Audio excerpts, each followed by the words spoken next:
it's like perks in a video game, right? It doesn't guarantee that you're going to win against your opponent, but it gives you a better edge. It gives you better odds, right? So drinking that potion of regeneration in Skyrim doesn't guarantee, it's not God mode. It doesn't guarantee that you're not going to lose your health or whatever, but it'll help when you get hit. You'll lose less health, or it'll regenerate your health faster, or, it helps. So it puts the odds in your favor. It doesn't cause anything to happen. I was showing my wife the fulmigation rod part in the Red Dragon, and she side-eyed me like I've never. Meanwhile, where can I find wild hazel that has never bloomed and find the perfect twig? I have no idea. I've not worked through the Virum as written. I've done modernizations.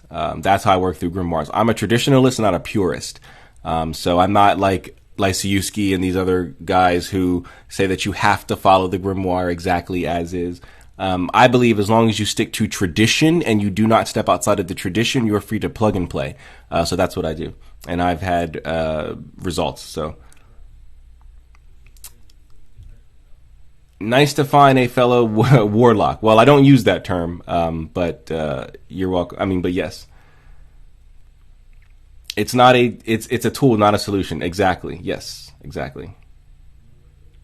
Modern Mage says, I disagree. Do magic now and let it help you find the best learning materials and experts. Well, so that's only if that's what you're doing the magic for. But if you're doing magic for marketing and you don't know market, it's not going to help with that. If you're doing magic to help find someone to help you in marketing, that's different. But the way his question read was, I don't know anything about marketing, so if I do magic, will that work? And no, not magic for marketing. You should get help with marketing first, either from an external source or learn yourself, and then do the magic. Thoughts on the book Sibyl's Prophetess of Mama Wata by Mama Zubi, if you've heard of it. I think I've heard of it, but I've not read it. All right, and that's a question for modern. Okay, so we can go ahead and get back to the text.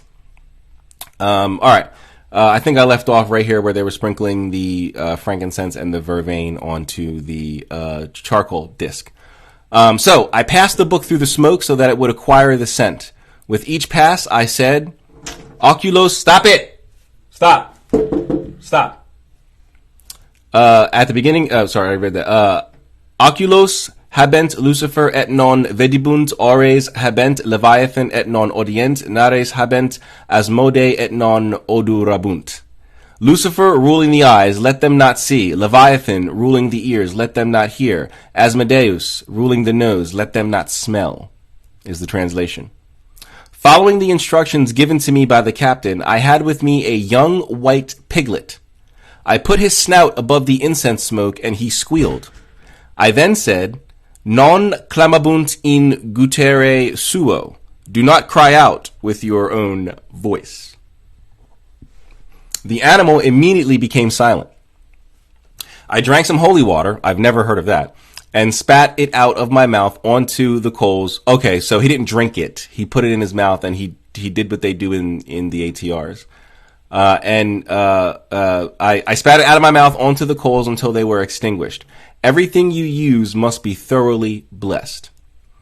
Having done all of this, on the fourth day, I went to the same place at the same time, having neither eaten or drunken anything, which is the fasting he was talking about earlier. It is necessary that no one visits this place for at least 9 days, and at least 9 days after the ritual, nor must anyone hear the noises which will come from this place. So this seems like it has to be a remote place, or if it's not remote, a place that people would not venture into, so somewhere that's like under construction or boarded up or something like that. But then you have to worry about homeless people, right? Like people who, wander the streets, vagabonds and mountebanks, right? How do you prevent them from, shacking up in this place? So one must use ingenuity here. But it is necessary to bless everything you'll use. I then made a large circle while saying. Now note, and there,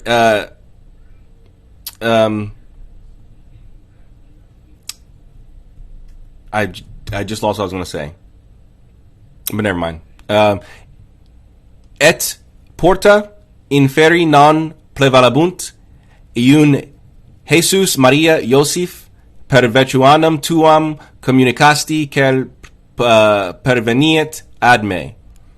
May the gates of hell not prevail. Jesus, Mary, Joseph, through your virtue you shall partake of that which shall come to me. Here is the circle and its characters. So this is the circle, the magic circle, that one is supposed to draw. Now, the interesting thing here is we see a mixture of different scripts here, right? Normally, when we're looking at magic circles, we see, for example, do I already have it on my caliber here? Because I don't feel like bringing up a... hold on, I have to check my caliber. I don't know which books I have in my caliber and which... Okay, I don't think so. Give me 1 second.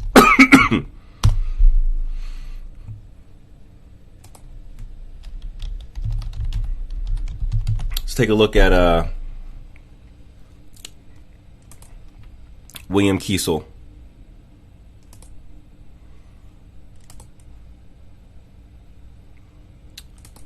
All right. My caliber.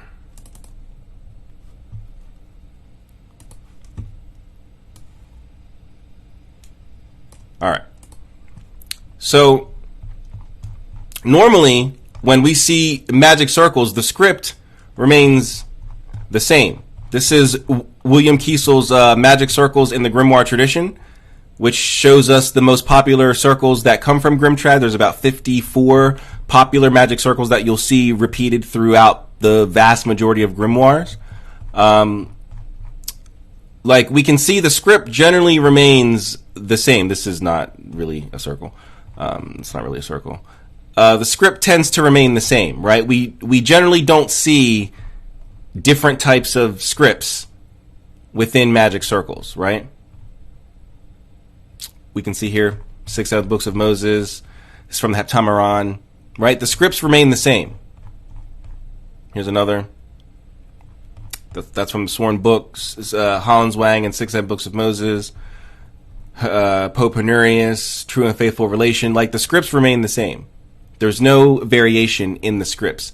Yet here we've got this variation here, over here. We've got these here, and then we've got these here. 3 different variations in the script. So I find that interesting. But anyway, I entered the circle and led the pig around it, whilst cursing the animal. And this is what was said. Ego te maledico, receptaculum spus immundi vivis et vices ex superbia, que tu perditit dequa non redempus et redimeris et peccato hominis quem tu perdidisti, et qua perdinote des homo redimet iun per virtutem. Jesus conjuro te et commendo tibi o spiritus princeps hujus loci secundum mundum. Conjuro te per veba divina quibus Jesus olim misit demones en porcis. Elohim, cross yourself. Michael, cross yourself. Tal, cross yourself. Shemahak, cross yourself. This translates to, I curse you, receptacle of an unclean spirit. You live and will live in accordance with the pride which has destroyed you, from which you have not been redeemed, and you will not be redeemed from the sin of man, whom you have destroyed. The God-made man has redeemed him from this destruction through the virtue of Jesus. I conjure you and recommend myself to you, O spirit prince of this place, as the world judges matters, I conjure you by the holy words with which Jesus once turned devils into swine. Elohim, cross yourself. Michael, cross yourself. Tal, cross yourself. Samahak, cross yourself. So, what I find interesting here is the addition of a curse, right, to the for the sacrifice. This is not present in the Virum. What's interesting here is, for those of you who know, I've spoken a few times about a text called Anathema Maranatha, or Christianity and the Imprecatory Arts, as the secondary title here. And this is about the black magic being done in the church, in the Bible, in, you know, all kinds of Christian settings, right? And the title alone, Anathema Maranatha, is in the Bible, like this exact wording, Anathema Maranatha. And this title is in itself a curse, because anathema is a curse. If you understand anything about the Orthodox and the Catholic Church, to anathematize something is sort of the declaration that something is separate from the church. You are excommunicado, right? Now, excommunication is the act of doing that thing, but the declaration of that thing to declare to the people that so and so, you know, is a heresy, and anyone else who believes this heresy is anathema, right? This is how the Orthodox Church, at least anyway, would look at it. So I find it interesting that we are introducing here a curse, because this isn't present in any of the other grimoires. There are curses, but they are reserved for when the spirit does not listen. He doesn't, you know, you've said the conjuration 3 times, no one comes, right? Now it's time to curse the spirit. This curses the spirit at the beginning. I mean, the very first phrase is, I curse you, receptacle of an unclean spirit. Now, one could argue, sorry, I have friends leaving to go to a birthday party. One could argue that the reason that we are cursing this pig is so that way it can be a receptacle for the unclean spirit. For how can something holy, or I mean, I won't go as far as calling it holy, but how can something that is not unclean, that is not damned, be a receptacle for that which is unclean or that which is damned? Right? There's an argument to be had there. But I just find it interesting that there's an introduction of a curse at the very beginning of the working, right? And I don't really see a reason or a need for it. But anyway, having finished this last cross, I wrapped the priest's stole round the pig's neck. The animal did not squeal, which signaled that the spirit was not yet present. So that is interesting, because in many of the other grimoires, not all of them, but in many of them, how do I want to say this? So the grimoires are written as if we are conjuring the spirit to physical appearance, right? But this is not always the case. Most of the time, you're not conjuring the spirit to any sort of appearance. You're just conjuring the spirit for their presence, right? And so the grimoires would let you know different signs, different wonders, signs and wonders that would happen in order to signal that the spirit has arrived, right? So a lot of the grimoires talk about auditory things, not seeing things so much, but you'll hear things. You'll hear thunder. You'll hear music like trumpets and cymbals, not cymbals, but like, you know, cymbals. You'll hear the running of horses is a popular one.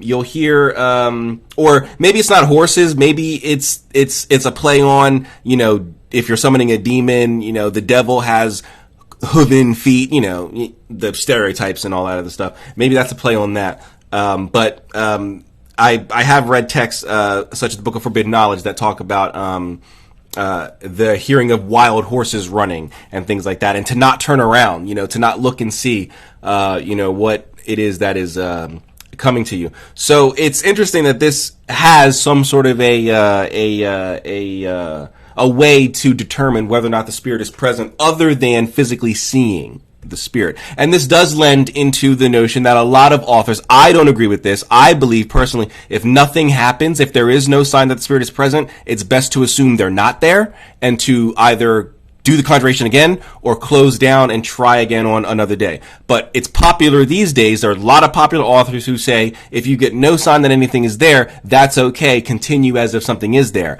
I think Personally, I'm sure a lot of people disagree, but personally, I think this opens the door for mental masturbation. I think this opens the door for people to delude themselves into thinking that something is there. Because if you continue as if something is not there, then what are you going to do the next time you do an evocation and nothing happens? You're going to continue. You're never going to get to the point where you know how to determine if there is something there. You're just always going to continue, and eventually you are going to delude yourself.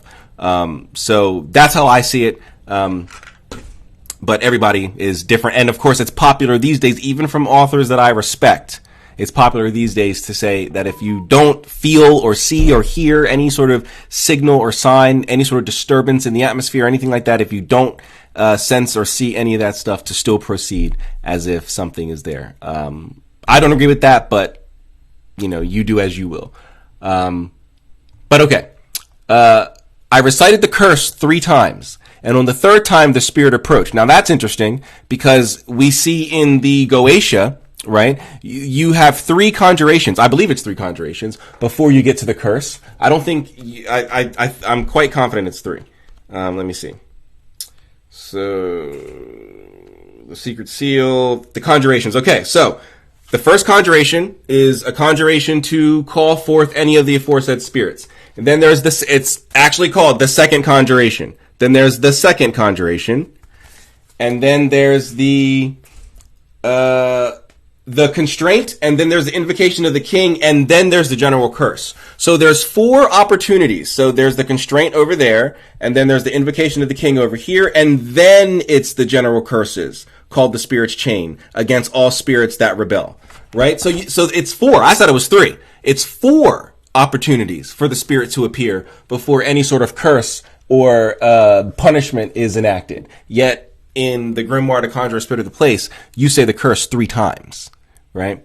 Again, there could be an argument, and I'm open to having that discussion, that the curse is not necessarily to compel the spirit to appear, but to give the receptacle that the spirit is going to inhabit a place to inhabit, right? Because this is an unclean spirit, this is a damned spirit, and therefore the receptacle must be unclean and must be damned.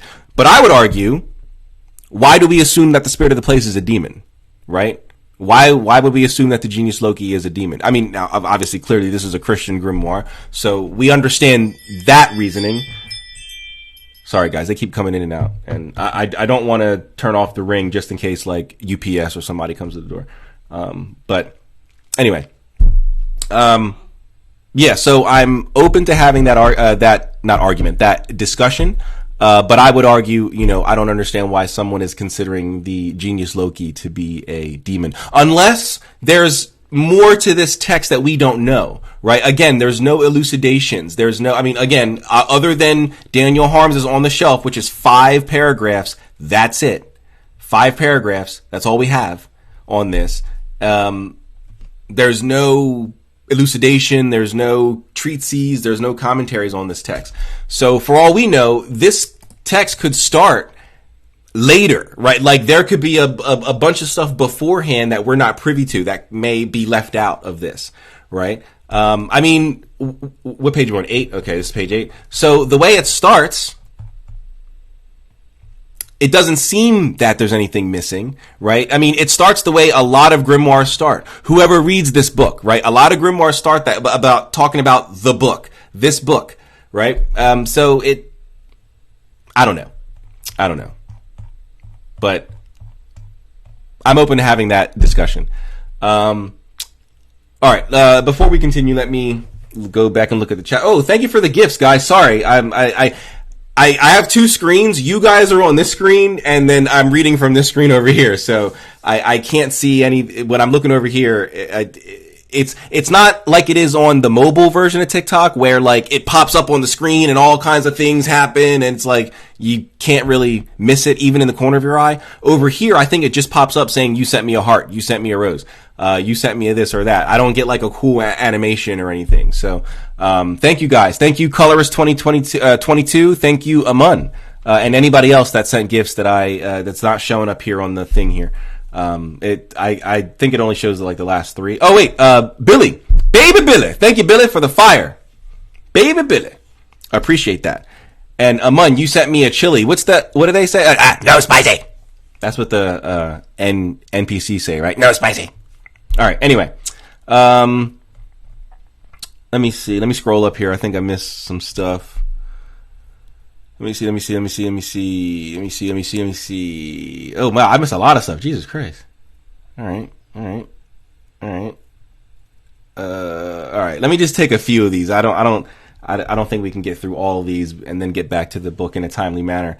I'm just gonna answer a few of these. What ritual is this? This is the ritual to summon a genius Loki or a spirit of the place. In this case, it is assumed to be a demon, as we see in the Conjuration. I curse you, receptacle of an unclean spirit.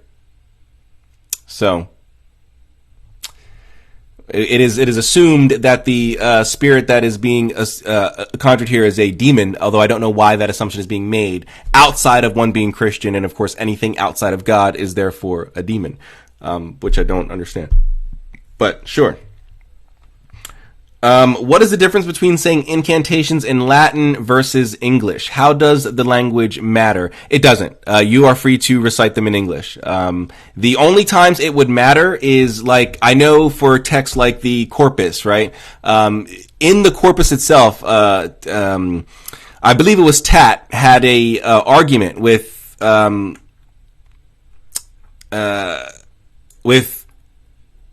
don't believe it was with the divine mind. I do believe it was Hermes Trismegistus himself. He had an argument, or not an argument, but he was asking for the text not to be translated into the Greek tongue because they don't have the words to fully express what we're talking about here, right? So please don't have this translated into Greek, and then of course it gets translated all over the world. That would be the only time that language would matter. Other than that, it doesn't really matter. I mean, even in like the ATRs, right? Like I know like in Kimbanda, right? That's pure Portuguese, Brazilian type of sorcery. And a lot of their Pontos Riscardos are written in Portuguese, right? But if you read, the works of Carlos Montenegro, who does not have a good reputation, so, take that for what you will, or people who do have a good reputation, like Nicolas de Matos Friswald, he presents the Pontos Riscardos in both English and Portuguese, and makes the distinction that, it doesn't matter. The translations are accurate, so, yeah, I don't see a case in a modern context where language would matter so much when it comes to, should I say it in Latin, or I'm from Japan, so I'd rather use it in Japanese. That's fine. I don't think that there's any issue there. Let's see here. How has occultism affected your social life? It's not affected my social life. Most people don't care. They really don't care. I don't live in the Bible Belt or anything like that. Most people find it fascinating. It hasn't been since high school, since people were like, away from me, witch. Most people just want to know, like, do you guys really do this, or is this real, or, do you actually do that? They're not, like, I've not lost any friends. I've not, no one treats me any different. I mean, I'll get asked to do readings every night, when like a friend is going through like a troubling or trying time, they'll want like a reading or something like that done. But other than that, it doesn't affect my social life like at all. It's usually a good conversation starter, to be honest with you. So yeah. We use the word anathema in Greece when we curse someone off. See? And you're Greek? Wow, that's awesome. Welcome. All right. I'm scared people will judge me if I tell them I'm into occultism. I mean, they very well may, right? I don't know. I mean, also, I'm a very approachable, personable person anyway. I know when I'm talking about the occult, I can come off as very direct and very, brash and things like that, but I'm not like that in real life. I'm like that with the occult because I know what I'm talking about, and I've been doing this for 20 years, right? But in most other things in life, I'm not this. So I'm very approachable. I'm very personable. Not standoffish or off-putting or anything like that. Little old ladies do not clutch their purses and, their pearls when I come near. They actually present them to me. Here, sir, take my purse. No, I'm kidding. But, so maybe that has something to do with it. Like, I give off this, energy of being being approachable and things like that. So people don't have a problem asking questions and things like that. I don't know. Or maybe I've just been lucky. I don't know. But, my sister doesn't talk to me much anymore. She's a witch, but hasn't handled her trauma yet, so it created distance between us. I'm very sorry to hear that, and I hope that you and your sister can work things out, because that would suck, not being able to talk to family members, especially family that is also interested in the occult. So, like, you have someone that's close to you, that's blood related to you, that you can share this with and learn from and things like that. And, it sucks that you guys aren't on, speaking terms, but hopefully you guys are able to reconcile soon and, you're able to get your sister back. Book recommendations for astral projection. I have videos on that. Check out my, page and my playlists. I have videos for that. Do your rituals involve blood? No. I've not used blood in rituals in a very long time. I have, but no.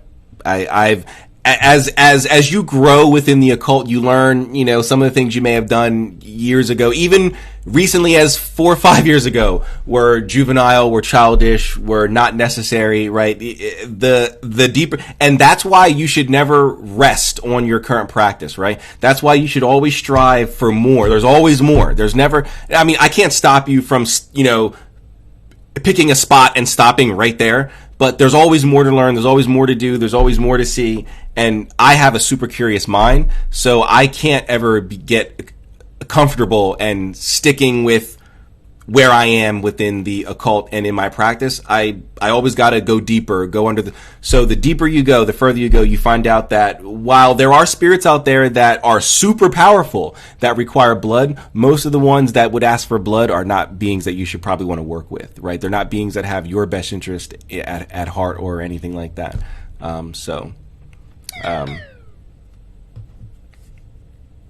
One second.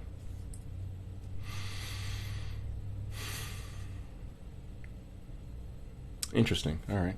Well, we'll deal with that later.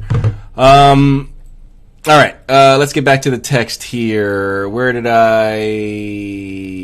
I think I stopped right here at the top where it says I cursed him 3 times. And on the 3rd time, the spirit approached. I knew this because the pig squealed and went into contortions when I placed the stole upon it.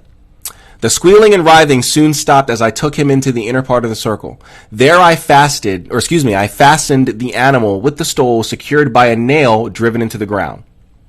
Then I wrote in my book all that I had said and done, just as the captain had told me. So it sounds like the captain told him to get his own book of spirits, right? His own livre des spirites. After I took my tinderbox, that sounds like sex thing. But anyway, and struck a spark and lit 2 candles that had been blessed, I entered the big ring where the characters are drawn, and then, being in this first circle, I made the following conjuration. Conjuro vos o spiritus eris spiritus terrae et tu princeps mundi et omnes potestates tuas ut mihi mitatis unum ex vobis hurus circuli proximorem et potentinorum hugis loci et facidam miam voluntatim conjuro vos per duum per virginem Mariam per cherubin per angelos archangelos per tronos, per dominatationes, per virtutes, coeli quorum quibus subjecti estis mihi mitas unum vobis hugis circuli proximorem et potentiorem loci et facidam meam voluntatem conjuro vos per potentiarem Dei in coelis per potentiarem Dei in paradiso terrestre per pontiam Dei on the... I'm not going to read all this.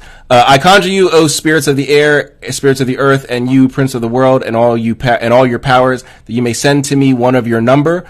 So there it is. An attendant of this circle and a powerful denizen of this place who shall do my will. So this is exactly what happens in general spirit conjuration in Grimtrad. As I was saying earlier, when you generally conjure spirits, this is not talked about in the grimoires. This comes from actually doing the work, right? When you conjure the spirit, you get the spirit the first time. But any time after that, usually it's not that spirit. They send an attendant. They send you a familiar, someone to act on their behalf. That's what this is. That's what this is asking for here. I conjure you by God, by the Virgin Mary, by the cherubim and the angels and the archangels and the thrones, the dominions, the virtues of heaven, of heavens, to which you are subject, that you may send to me one of your number, an attendant to the circle, and a powerful denizen of this place to do my will. And then it says, I conjure you by the power of God in heaven, by the power of God in the paradise on earth, by the power of God in the flood, by the power of God in Egypt, by the power of God in the land of Canaan, by the power of God on the Mount of Calvary, where he broke down the gates of hell, by the power and virtues of the Blessed Virgin Mary, who will cause destruction in the land of many, by the holy Gospels and the blood of the martyrs, by all the saints, and by all the powers of all those who rule over you, that you may send me one of your number, an attendant of this circle, and a powerful denizen of this place, who shall do my will. And then you sign with the name and the surname. Yes, this is definitely reminiscent of the Book of the Spirits. We can see the influence of Agrippa's fourth book here. We can see the influence of the Black Dragon here. So, very interesting. Having uttered this, I sprinkled salt in the first circle and then retired into the central one, where I wrote in my book the aforesaid conjuration and signed it. Then I made a second conjuration. I'm not going to read the Latin. I conjure all of you spirits and princes of the world by holy Sede, by sweet Emmanuel, by the holy Tetragrammaton. Three creators in one, point of heaven and earth, you have made the denizens of hell into a footstool for the feet of men. I conjure you that you may send me one of your number, a close adherent of this circle, and a powerful denizen of this place to do my will. I conjure you through the power of Christ, who is God, a dread thing to you, through the anger of God, in which great power declares, Ozaziel, Zaziel, Zaziel, Oli, Sezon, Azoth. Go cursed ones into the eternal fire, that you may send me one of your number, a close adherent of this circle, and a powerful denizen of this place to do my will. I conjure you by Ohan, Ohan, Ohan, O great Sine, who from whence came Thabor and Calvarius, and Dan by the dread Uriel, who will raise the imperishable fire by the seven sacraments, by which I conjure you that you may send me one of your number, a close adherent of this circle, and a powerful denizen of this place to do my will. Then you sign it again. The pig, after this conjuration, made terrible screams and dreadful contortions. I threw holy water into the great circle and retired to the first one, where I wrote the aforesaid conjuration in my book and signed it. Next, I gave the pig a thrust with my sword, and it suddenly ceased its squealing. And then I made the last conjuration. Shemhempharash, Adonai, Tetragrammaton, 3 in 1, who brought down the devil to be lower than men, humble yourselves before me, for the arrogance of Lucifer, for the anger of Leviathan, for the extravagance of the ass god. They refuse to worship the God made man, and will now obey this sinner by the power of the living God, who is the Word made flesh. I conjure you that you may send me one of your number, a close attendant of this circle, and a powerful denizen of the place, who shall do my will. We can see the influence of witchcraft here, the repeating of the exact same conjuration over and over and over and over again is not found generally within Grimtrad, right? You read separate, you read the first conjuration, then the second one, and then, it builds on it, right? It's very witchcraft, for it to repeat the exact same conjuration over and over and over again. So we can see the influence here, of different traditions and systems and stuff like that. Sorry, I thought that was the dog again. I conjure you by the word, which you fear because of the might of its power. I conjure you because he lived among us, that you may send me one of your number, a close adherent of this circle, and a powerful denizen of this place to do my will. I conjure you all, and especially you, spirit prince of this place, as the world judges matters, whom is imprisoned within this pig, to appear to me, to speak and obey my wishes and manifest your mark here. I conjure you by the child Emmanuel Aistin, by Elohim Gueris, by Agla of heavens, Zenoch Zespiar, Alahoth, by the holy and dread Adonai, by Tesphila, Ehu, and Cain, a fugitive before Lamech. Appear, speak and obey, that you may do my will, and here behind me set your mark. I bind you for 30 years and offer you the pig. Whoever possesses these conjurings as they are written here will be able to bind you with the offering of a pig. So, yeah, this is 100% coming out of Agrippa's fourth book of occult philosophy, which you can watch my 2-hour analysis on my YouTube page, where we talk about exactly this, where you are supposed to get the mark of the spirit within your book of spirits before it is supposed to agree to any sort of thing that you ask it to do. It's also found within grimoires like the Black Dragon, here.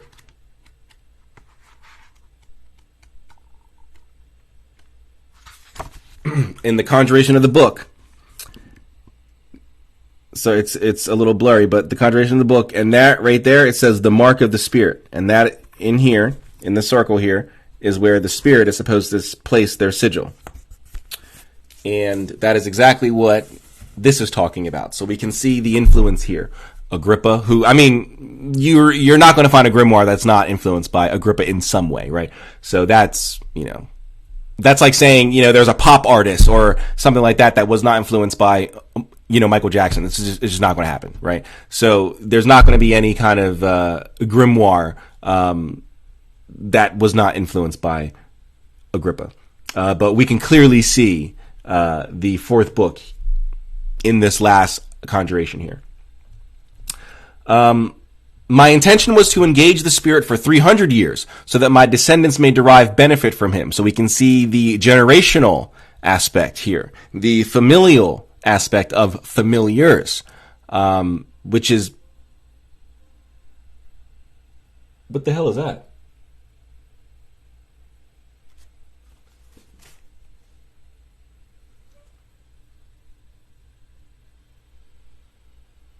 All right, I guess it's one of the neighbors. I just heard something go, foo, foo, foo. I was like, whoa, what? Like, what makes that sound? Like, what the hell was that? But anyway, what was I talking about? Familiars, I guess, and familial, generational type of magic, which is exactly how familiars are supposed to work.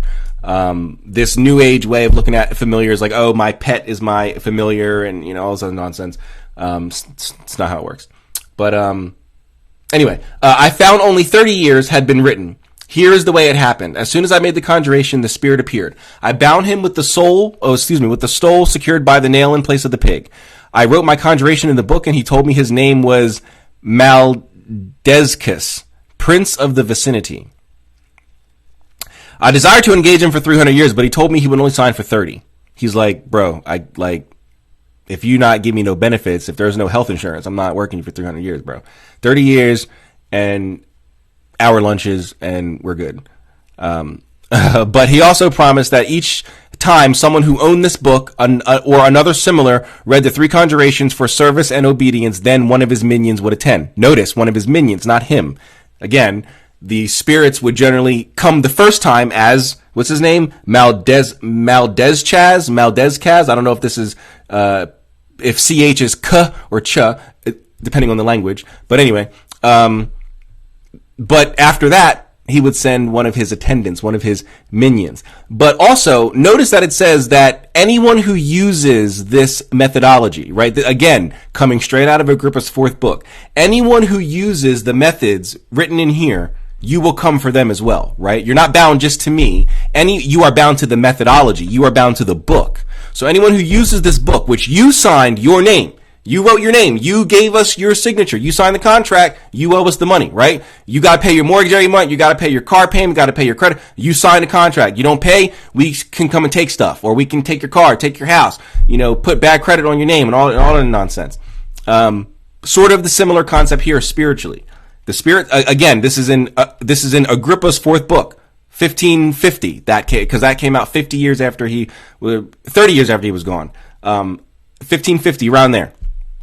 The Spirit has to agree to the methodology in the book by signing their name, by providing their sigil, their seal, and of course we know by universal law, spirits cannot present an incorrect sigil. We know that. So the Spirit presents its sigil. That is its agreement that if this method is used, no matter who is using it, I or one of my attendants will come when called. This is why it is okay for us in Grimoire tradition to use things like the spirit chain, to use the curses, to use the constraints, to use the conjurations of the fire, right? There needs to be punishment when you do not abide by the things that you freely agreed to. Nobody forced you into agreement. You weren't bound to the triangle when you agreed to these things. So,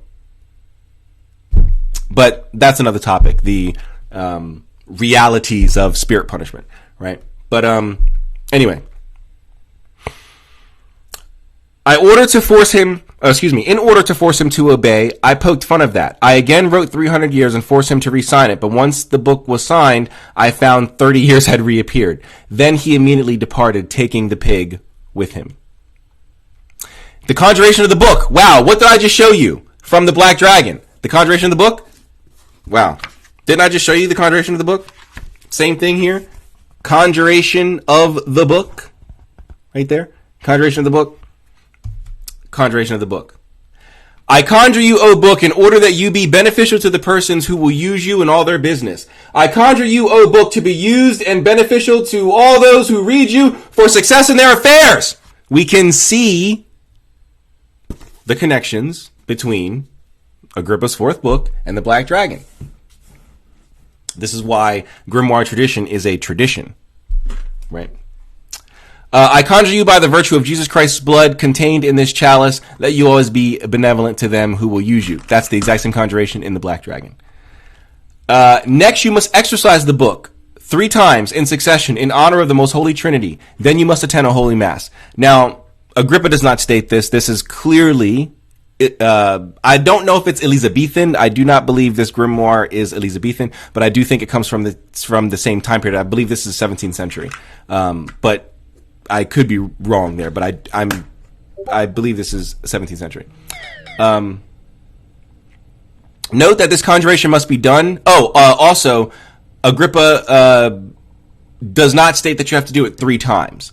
I believe it's twice. There's one for the book and then one for the spirits within the book, and then that's it, if I recall correctly.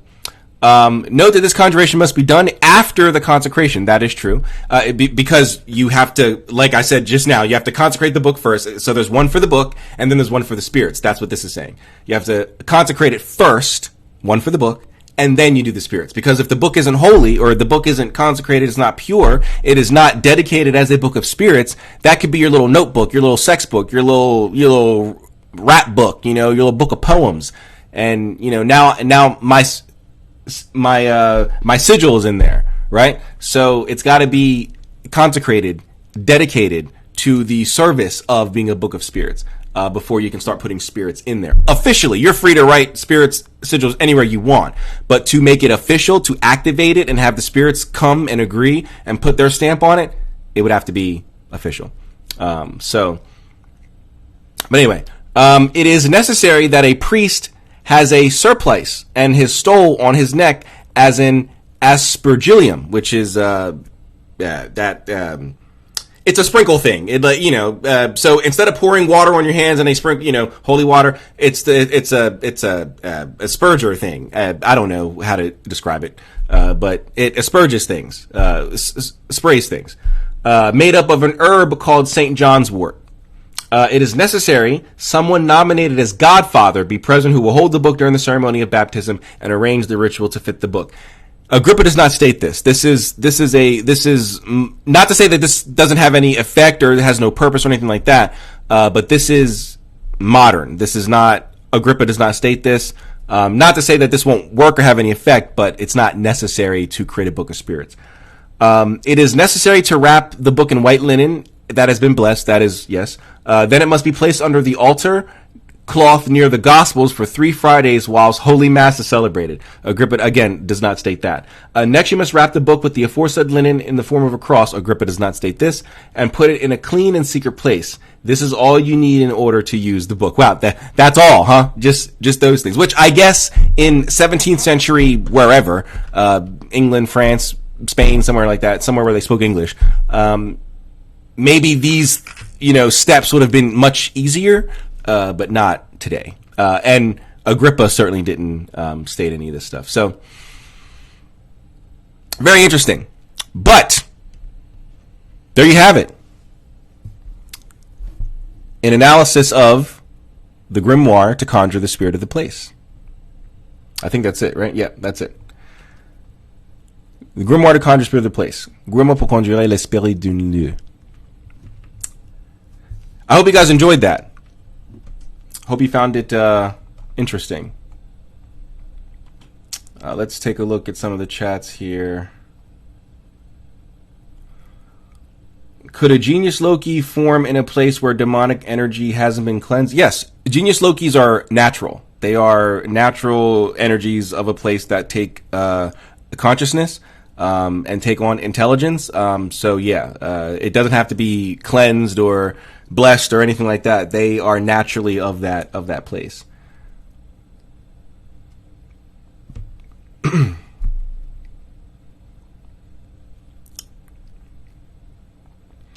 Thoughts on Solomon's keys? I appreciate your time and energy doing this.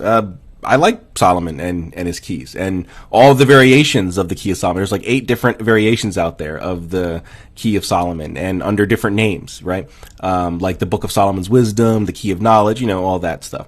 I don't have a problem with them. That's where I started. I still have my copy of the Key of Solomon from like 18 years ago. So like the exact same copy.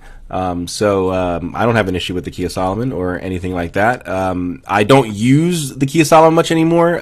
There's a lot of pentacle and talismanic magic in there.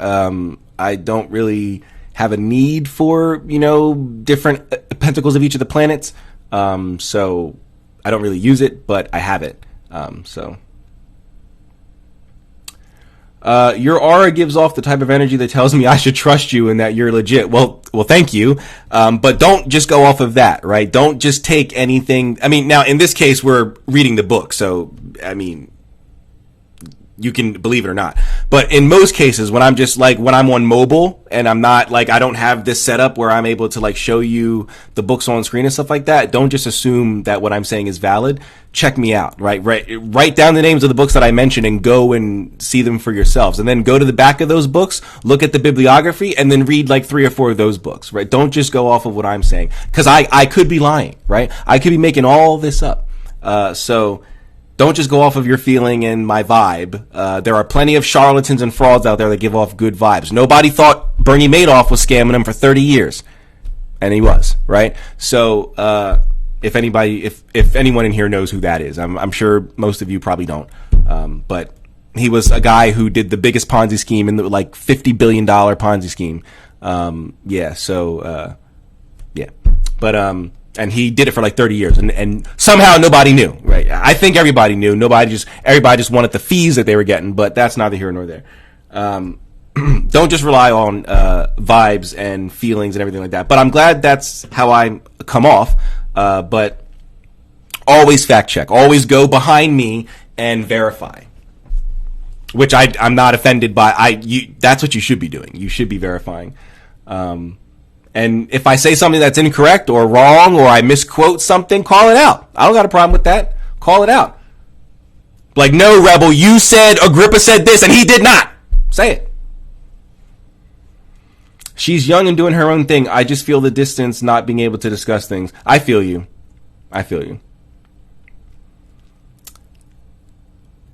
Have you talked to dryads? Dryads. are those Undines? Is that like the Dungeons and Dragons version of Undines? Dryads? I've heard of them before, but I don't care for fantasy games and comic books and stuff like that. So while I've heard of a Dryad, I'm not going to pretend to be super familiar with what they are. Isn't that the water elementals? Is that correct or no? If that's what you're asking, yes, I've spoken to every class of the elementals, each of the four. But if you mean something else, I don't know. Isn't blood considered a powerful amplification tool in the occult? I'm about to start. Yes, it is. But the spirits that would ask for it are not friendly usually. You're not going to find angels asking for blood, right? Your real spirit gods are not going to ask for blood, right? There's not going to be a benevolent spirit out there that's going to need blood. So, which set of spirit has our best interest at heart? A lot of them do. There's no one specific set that, has your best interest at heart. The only class that I say would always have your best is your ancestors and your holy guardian angel or your head spirit or your Ori. Outside of that, and maybe your like nativity angel. Outside of that, any spirit can have your best interest at heart, but we can't go into it assuming that they all do, right? So we should always be cautious. We should always have shields in our ward set. We should know protective measures. We should know exorcisms. We should know banishings and cleansings in order to prevent any sort of negative effect coming from any sort of interaction with the spirit. So, you're talking to Liva, okay. Do you ever get scared doing these rituals? No. What happens if you conjure spirits incorrectly, apart from the spirits not showing up? That's the biggest risk there, is the spirits not showing up. The only time you have to worry about negative effects, in my experience, right? The only time you have to worry about negative effects from attempting to contact a spirit is if you are contacting spirits that are part of systems and traditions that you are not part of. So closed systems, right? Spirits that are hot. And so that's not meaning they're sexy. It means that they are easy to anger and slow to cool down. And if you're not an initiate, if you do not have licensia, you don't know how to cool them down. Just because tobacco and honey cool down the dead doesn't mean that Eshu, Siete Encrucijildas is going to respond to that, right? You have no idea how to calm down that Eshu, but you want to summon him because he has a cool sigil and he does things that you want done. So you conjure him and you don't know what you're doing and you piss him off. That would be, in my experience, that would be the only time you have to worry about any sort of negative effects. Most of the time, if you do something wrong, nothing's going to happen, right? Nothing at all is going to happen. Now, if you read the works of Joseph C. Lysiewski and his ilk, he has something called the slingshot effect, where it's sort of like, the stuff that you put out comes back to you, but it's specifically for evocation. So you do something wrong, you don't follow the grimoires, and so you cause a certain set of chain reactions to happen, but it's not the one that you wanted, and therefore those effects go out into the world, which could end up effing up your life. I don't necessarily see things like that. I've never, whenever I've done an evocation and nothing happened, my life did not turn upside down suddenly out of nowhere and all this other stuff. So I've never experienced, you did this ritual wrong, therefore, you're about to lose your job, or now your girl's going to leave you, or now now you're about to go through all kinds of bad luck. I've never had anything like that happen. The worst that's happened is nothing happens. So, yeah. Ooh. Interesting, you can read Latin. I don't know if I can read Latin. I don't know what any of that stuff meant. But I like to watch a lot of historical dramas and stuff like that. Those boring dramas about the Medicis and the Borgias and the Diestes and all that other stuff. I like to watch those dramas where they're historical, but they're like reenacted and stuff like that, and they speak a lot of Latin and stuff like that in those. So I got used to hearing how at least British productions pronounce them, right? Because anytime in America, if you want to learn something, they put on a British accent, David Attenborough, Earth.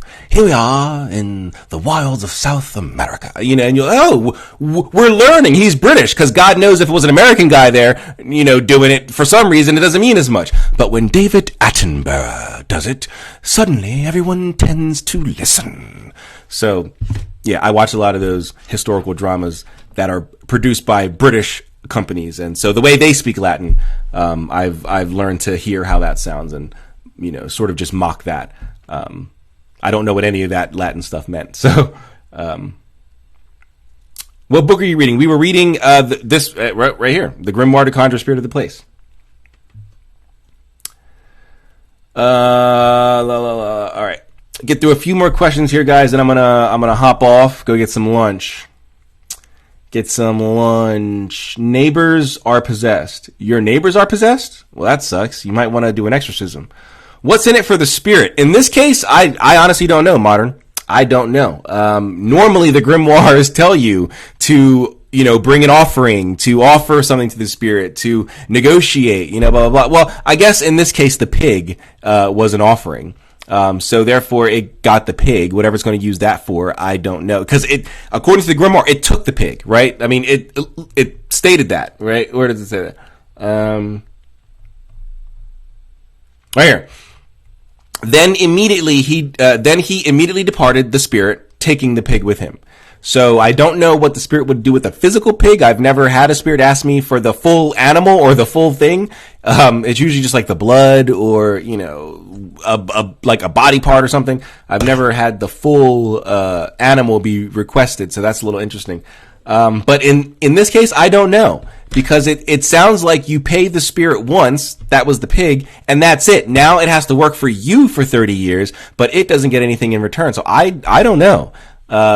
And I know that we don't agree on how we should approach spirits, but I think we both agree that every time you work with a spirit, it should be paid, right? I mean, I'm not at least a total asshole to the spirits in that way where, they're slaves. I pay them every time I call them. And they come and they do the job. So this reads a little weird. It seems like you pay the spirit once with that pig, and now for the next 30 years, it has to do whatever you say.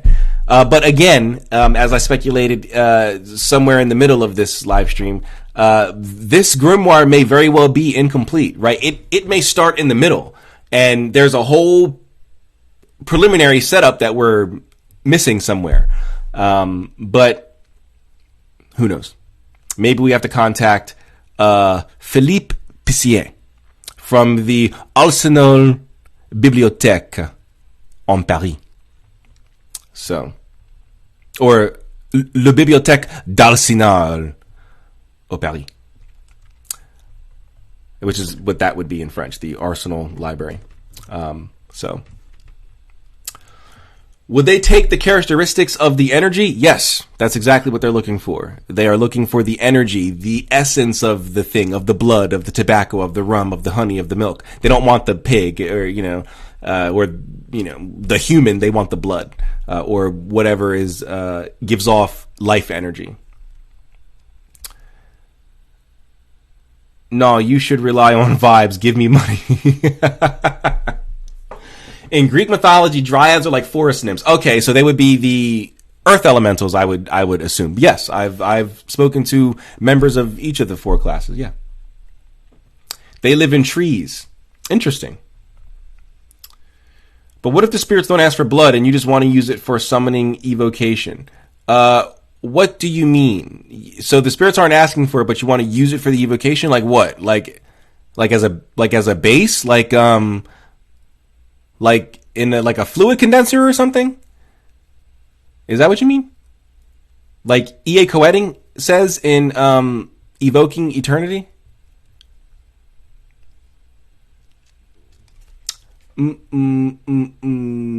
Really convenient that they are shy and there's no evidence of them. Oh, you're talking to Alexna. Or Alex Nakuchi. If you're talking to a spirit, you're either schizophrenic or on drugs. I'm sorry you feel that way. But you're free to either try it for yourself or move along. You're free to try it for yourself or move along. I was about to leave now, but I'm going to stay. That doesn't make any sense, but sure. Thanks for the engagement. Thanks for keeping me on the For You page. Thanks for keeping me in the algorithm.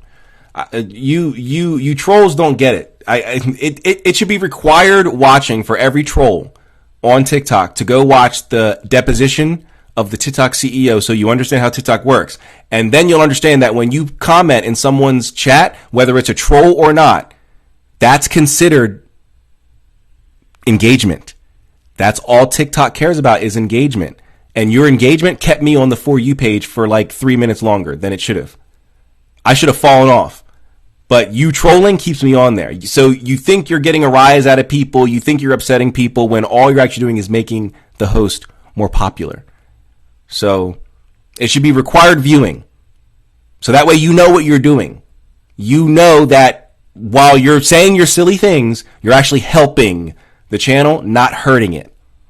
So please go watch the deposition of the TikTok CEO. Try that.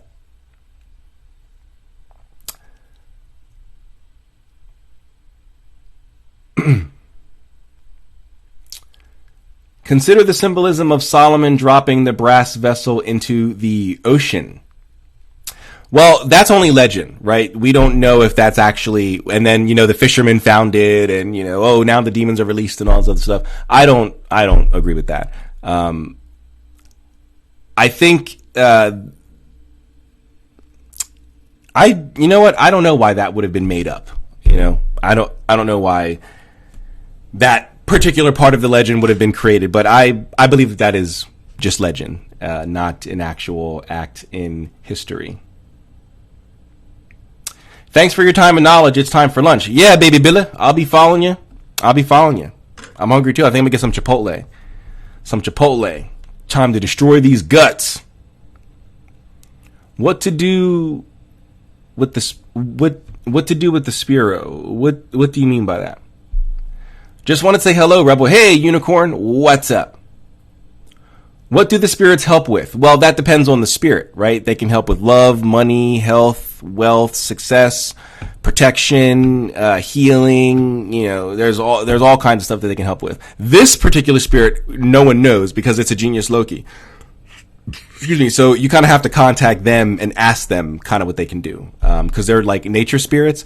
So while they have the general powers of nature, which is generally stability, success, monetary, business, stuff like that, you want to ask them what their governance is, because they're genius Loki, right? So they're not bound by any specific thing like angels are, or so.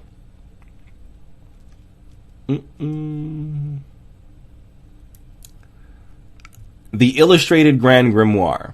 That sounds like something that what's that guy name?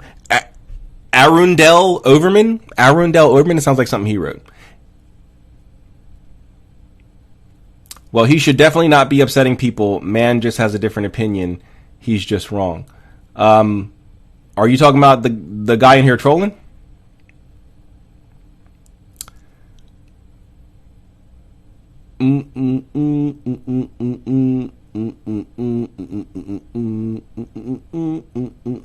Someone told me dryads are shy. Interesting.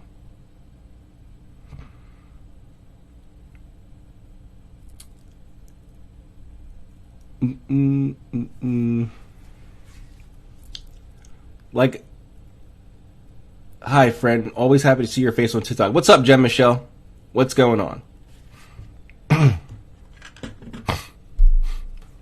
How was your experience with the elementals? It was intense. It was for the elemental initiations, so it was pretty intense, having to go through each of the element signs and be able to get permission to pass through in order to assimilate those energies and integrate those energies into my life. So it was very intense.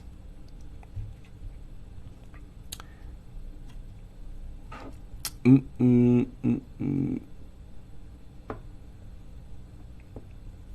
is Alex. I know. I'm sorry. I always do that, Alex. I always do that. I always call you Alexna, and I don't know why. Not Alex Nakuchi. I say it's Alexna Kuchi, and I don't know why.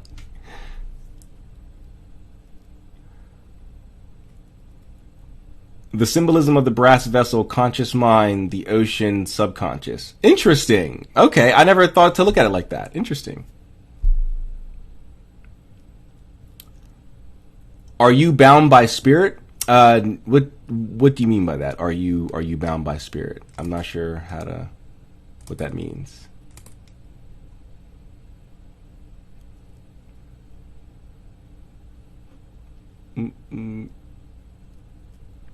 Anyways, I'd love to see these practices done live. I'd love to see evidence of it. Yeah. So earlier you said that you've done these practices already. So, but now you're saying so that's how I know you didn't do them. Because if you've done these practices already, you would know that spiritual practices, if I do them live, all you're going to see, like, you think magic works like it does on Doctor Strange. That when I say things and I wave my hands around, that there's going to be yellow sparks flying around and that's not, like, if you've done this, which you out of your own mouth said you did. So you're lying. So now we've established you're a liar. You would know that none of those things happen, right? This is a spiritual practice. You are looking for physical effects in a spiritual practice, right? You're not going to a Buddhist and tell him, show me nirvana right now. I don't believe in nirvana unless you show me right now, because that would be ridiculous. It's a spiritual practice, and you're looking for physical results of a spiritual practice. That's illogical, number one. Number two, you should know all of this because you claim to have done all of these things. Right? So when you were doing this and you were saying the conjurations or whatever spells or rituals you were doing, did sparks and things come out of your hands? Did the earth open up and demons fly out?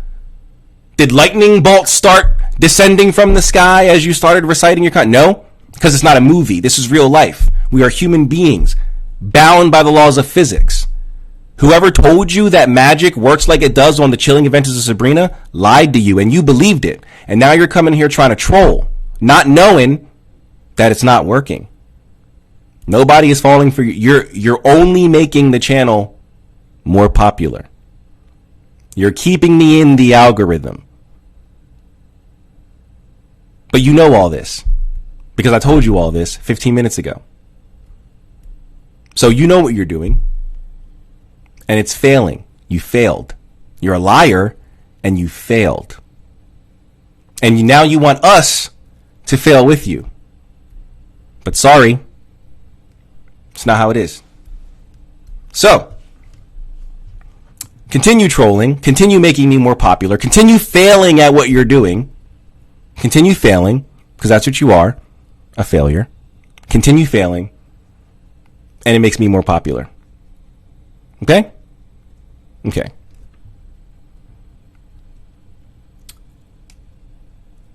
What's your take on Christianity? Do you think the God of the Bible is real? Yeah, I think the God of the Bible is real. I think Zeus is real. I think Buddha is real. I think Krishna is real. I think Quetzalcoatl is real. I think the great Bishamonten is real. I think Bran is real. I think Hecate is real. I don't think that the God of the Bible is any different than any of those deities. I think it's a regional deity who comes from the Canaanites originally, and was assimilated into Israel after, they were defeated, the Canaanites, and somehow became a godhead. So I don't think it's any different than any other deity.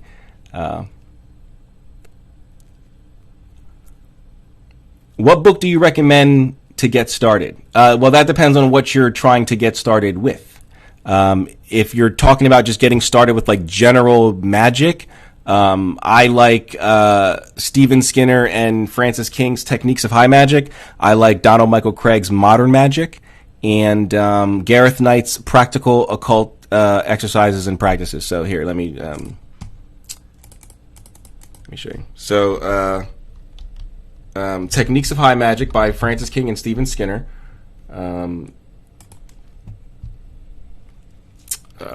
Right here. So this one, Techniques of High Magic by Francis King and Stephen Skinner, is a good book. So it starts out with like the meaning of magic, the first steps in magic, blah, blah, blah. So a really good one to start with. Another one is Modern Magic by Donald Michael Craig. Right here. Modern Magic by Donald Michael Craig. Make sure you get the 12 lessons because this is the second edition, revised and expanded. So there's the one before this, which is 11 lessons. I mean, it's only one lesson that you're missing, but it's better to get the full thing. So if you either get, this version, like the PDF, or you find a physical copy, make sure it's the 12 lessons. And then Gareth Knight's Practical Occult Exercises and Spells or something like that. I'll just put in practical because I feel like I don't know the correct title. Maybe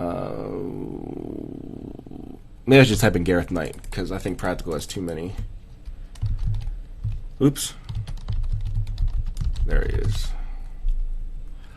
Here, right here, this one. Occult.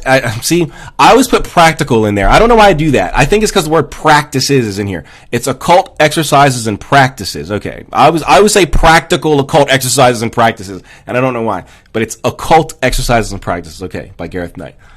So those three are probably good ones to get started with. He thinks it's like Harry Potter. Yeah, I know. It's the crazy like. I'm sure we all wish it was like that, but I promise you, if it was like that, I would not be live right now talking to you about the spirit of the Grimoire. Like, I'd be out flying on my broom. I'd be teleporting into bank vaults, stealing money. Like, I'm not going to be on here all right, guys, this is no. We'll be out here fighting demons live on the air. I don't understand why people think if magic really worked like it did on Doctor Strange, we just sit here talking like this, doing lectures. No, bro, I'd be in the astral realm fighting with my powers. To what? I respect occultists because my grandfathers were shamans. Awesome, nice. What type of shamans were they? The Buddhist approached the hot dog stand and said, make me one with everything." Actually, certain monks can give you very blatant experiences if you cross them. Oh, I don't doubt it. I don't doubt it.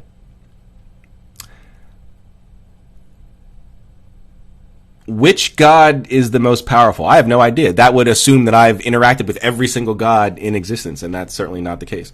Oh, the camera fell down. There we go. That's certainly not the case.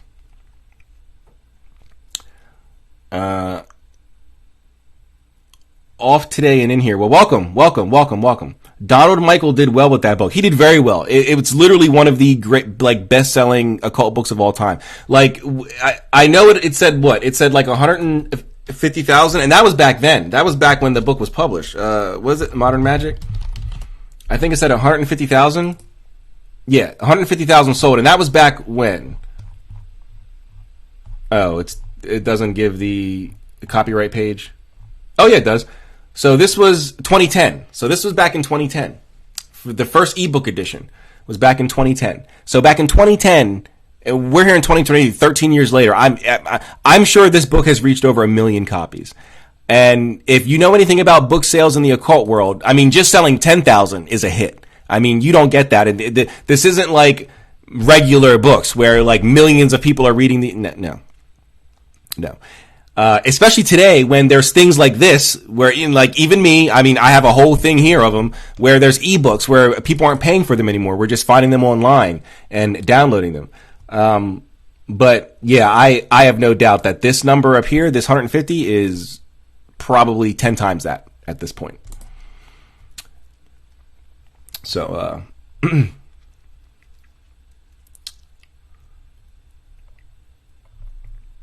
all right, looks like that was the last question there. All right, guys.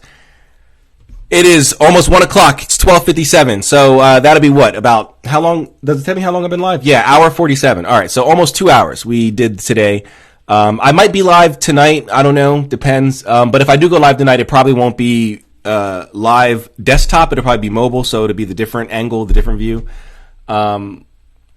But yeah, I hope you guys enjoyed the Grimoire to Conjure the Spirit of the Place. I really would love to see someone elucidate on that Grimoire, do a commentary or something like that. I guess if no one's going to do it, I should do it instead of saying I wish someone out there would do it. I mean, I should just do what I just did right here, right? I should do what I just did right here, and then put in proof to those references, right? So all the references I did to Agrippa, all the references I did to the Black Dragon, all the references, oh my God, every time I hit my desk, the camera like falls. Stop it. Jeez. Okay. All the Virum references, I should do what, Eric Purdue did and put them in, an index or a bibliography and, reference it, throughout the text. I don't know how to do anything like that though. Like, I would need someone to who has already done that kind of thing to guide me through that process. I wouldn't know how to do it. Or maybe I just do it and then send it to an editor and be like, here, fix this. And then they go, and then they properly format it and all that. I'll just write it in Word, and then, in Word I can do references. So I'll do a reference in a comment and then have them format it properly. I don't know. We'll see. But that's a goal of mine. This is a cool looking sigil. Reminds me of the sigil from, I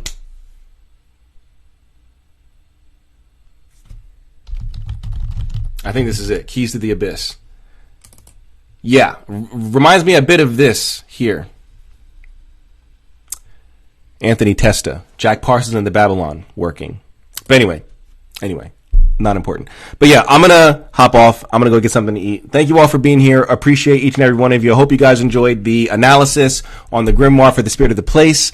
I'm going to be putting this up on my YouTube. Also, be on the lookout over the next couple weeks. I'm going to be starting a Patreon. A lot of you have been asking, hitting me up in DMs, asking me on my Discord, do I have a Patreon? Do I have a private members club? Do I offer anything like that? And I always said, no, I don't. I give all this information away for free. And you guys are like, no, I want to give you money. And I'm like, what are you, not smart? Like, this is free. And you're like, nope, I want to give you money. I'm like, okay. So, you're getting what you want. I'm making a Patreon. So be on the lookout over the next few weeks, for release dates, for more information, all that other stuff. To keep up to date with that kind of thing, join my Discord. The link is in my bio here. Click on the clickable link. That'll take you to my, Stan page. And at the top of the Stan page, there's all the social medias. The Discord link is in there.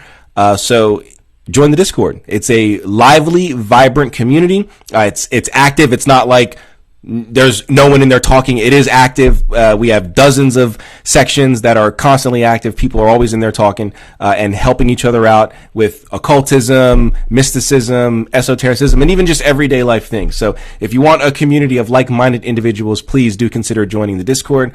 But that's all I got for you today, guys.